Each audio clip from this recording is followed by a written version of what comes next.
Coming up, new information on the deaths of 3 people at Maquoketa Cave State Park. We'll play police scanner audio from the moments they got the call. And Rock Island police responding to a stabbing and a shooting overnight. Where they're at in their investigations. Local 4 News at 10 starts right now. WHBF is local for you. This is Local 4 News at 10. Good evening, everyone, and thanks for joining us for Local 4 News at 10. I'm Matt Holderman. Well, first at 10, it's now been 2 days since the murder-suicide shooting at Maquoketa Cave State Park that claimed the lives of 3 people and the shooter. Tonight, we're bringing you more new info about the tragedy, including new details on the victims. It's our top story tonight. So we first showed you the pictures of the victims yesterday. This is the Schmidt family. From left to right, 42-year-old Tyler Schmidt, 42-year-old Sarah Schmidt, their 9-year-old son Arlo, and 6-year-old daughter Lula. This family was enjoying a vacation together at Maquoketa Cave State Park before they became the unsuspecting victims in the shooting. Tyler, Sarah, and Lula were the 3 people found dead together in a tent Friday morning, all of them shot to death. Their family members say 9-year-old Arlo survived the attack and is now safe, but he no doubt has a long road ahead of him now. And when this all broke out Friday morning, there were a lot of initial questions and concerns, all stemming from the first 911 call. Some of those questions were, who was shot, where was the shooter, and simply, was it all true? Well, tonight we have new police scanner audio to share with you from the moments police first got the call. They say a woman called 911 after a young boy, who was most likely Arlo, ran up to her, telling her what happened to his family. Here's some of the police communication from that morning. Responded on Maquoketa Caves, the campground at the top of the hill. Reports of a possible shooting. We have no other information. We need to stage probably down at the bottom of the hill so we get law enforcement out there. She's now saying they were in a tent. I'm not sure which campground they're actually in. She's walked up to the entrance to the park, she says, so I think they're actually going to be in that more primitive campground there where you first come into the park. Okay, is there any more information? Not much. She's with this little boy who came up to her. She said that she thought she heard a shot as well, so we don't really know what's going on beyond that. That's his dad and sister, and a stranger wearing all black got in the tent, had some sort of a small gun, and he took off running. I have a child, a woman, and a man. On scene with the child and the people he went to. The trooper is requesting that we shut down the road. By the entrance to the park where they've got the little boy so you can put him in the ambulance.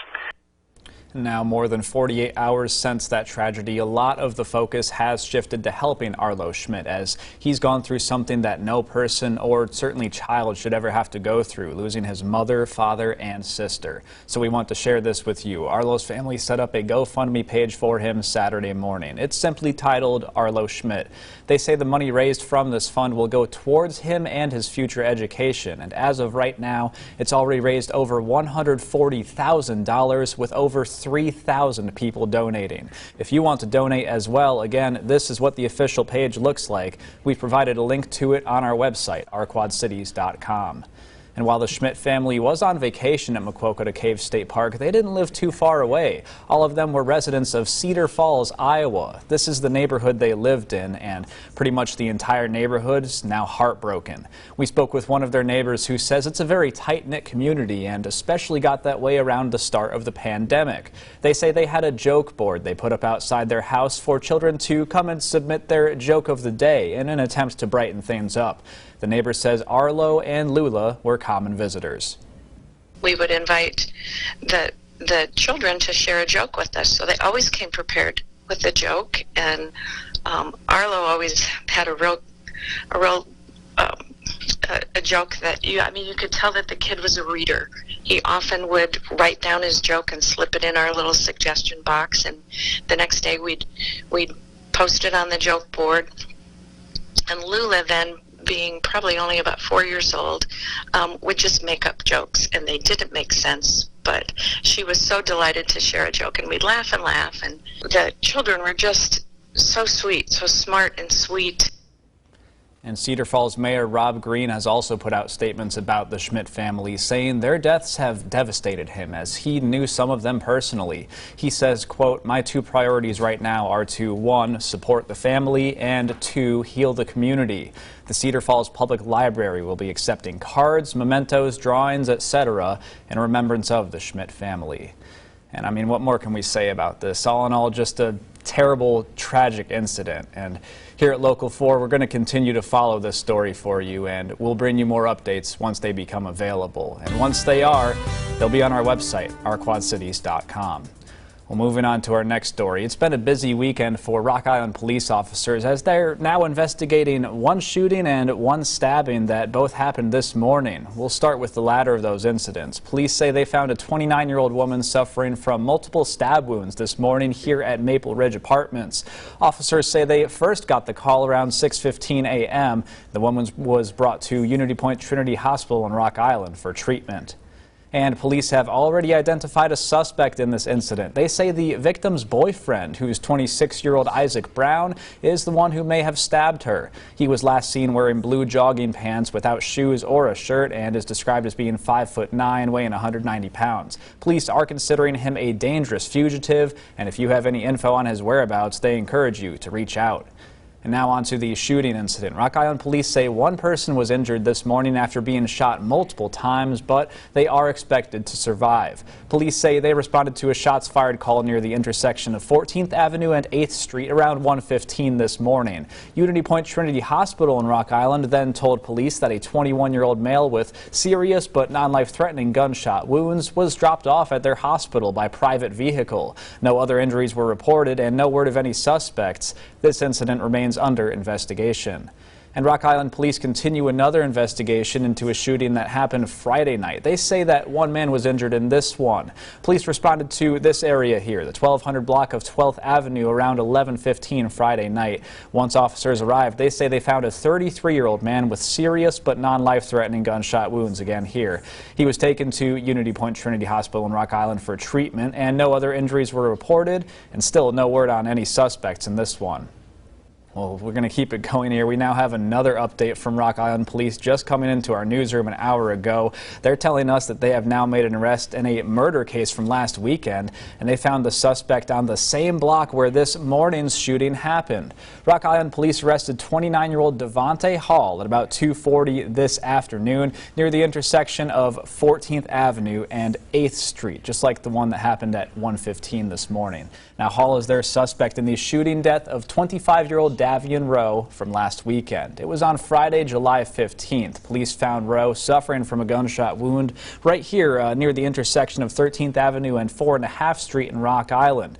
Rowe was taken to the hospital, but he died before he arrived. Now the suspect, Hall, faces a first-degree murder charge, and he's being held in jail on $1 million bond.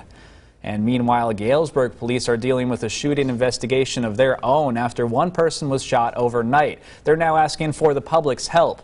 Police say around 1:30 they got a call to the Grand Tap Bar at 2051 Grand Avenue. When they arrived, they saw multiple vehicles with bullet holes, and shortly after, a shooting victim arrived at OSF St. Mary's Hospital for treatment. No word on their condition tonight, but this incident remains under investigation, and also no suspects taken into custody yet.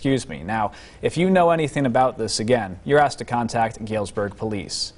Well, a man from Maquoketa is behind bars tonight after police say he led them on a high-speed chase over 95 miles per hour. Police arrested 23-year-old Glenn Naderman on Friday in connection to this chase. He now faces multiple felony eluding charges, and he's being held in jail on $5,000 cash-only bond. For the full story on this chase, you can visit our website. Again, it's ourquadcities.com. And as always, if you see news happening, forward it to Local 4 on the free Our Quad Cities app. You can sign up for breaking news alerts, track the weather, and share videos and pictures you want to see highlighted right here on Local 4. Also be sure to like us on Facebook and follow us on Twitter. Well, families in the Rock Island Milan School District are ready to rock the school year as dozens came out for the district's annual event at Schwiebert Park today. Families in the district turned out for a day of fun at the Ready to Rock event, getting the kids revved up for the 2022-23 school year. They enjoyed music, treats, and more while visiting vendors to hear more about programs available in their area. Event organizers say that this event this year might have been the best one yet. The kids are super excited. The weather has absolutely played out for us in our favor. We have kids out here playing under the water. We have kids over here playing at the playground. We have kids involved in our program on the stage. We're highlighting some of our summer enrichment programs. So we're super excited about bringing our families back to school on August 3rd. On top of all that, motorcycle riders from the Steel Militia rode in with school supplies as part of the Bikers for Backpacks program. And now your local pinpoint forecast. A lot of sunshine and things will start to dry up. Yeah, you know, this is something we've been talking about all night too. Nice temperatures in the future, but it was so hot yesterday. I mean, 90s, even the feels like, I think at 10 or 11 when we were here last night was still in the 90s. Oh yeah, it was really humid. It was very, very hot, but we'll get a little bit of a relief. The next couple of days it's going to start to feel like it's fall, but we're not quite there yet. Not quite there, but looking forward to those temps, Deanna. Thank you. Yes, we are. All right, well, still to come, how an 8-and-under baseball team won 52 consecutive games and a national championship to go with it. And the Steamwheelers gutted out an overtime win to advance to the IFL semifinals. Blake Hornstein has all of that next. You're watching Local 4 News at 10.